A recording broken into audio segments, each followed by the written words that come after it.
నిజం నిక్కరేసుకునేలోపు అబద్ధాన్ని ఆరువులు చుట్టించినటువంటి వాళ్ళు ఇప్పుడు జర్నలిజం విలువలు చెప్తున్నారు, లేదా అదే తరహా వార్తలే నడుపుతున్నారు. సుబ్బారాయుడు అనేటటువంటి వ్యక్తి హత్య అంట టీడీపీ మెడక చుట్టే ప్రయత్నం అట.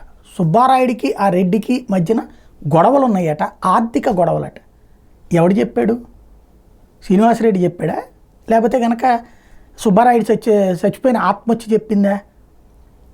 అక్కడ ఓపెన్ సీక్రెట్ రియాజ్ కేసు ఉంది, అది వ్యక్తిగత గొడవే. కానీ తెలుగుదేశం ఆయనకున్నదన్న ధైర్యం, బట్ అది నేను పొలిటికల్ మ్యాటర్ అని చెప్పను. ఇది మాత్రం పక్కా పొలిటికల్ మ్యాటర్, ఎలక్షన్లలో ఓట్లకు సంబంధించిన మ్యాటర్. కానీ దాన్ని ఏ రూట్లో తీసుకెళ్తున్నాం?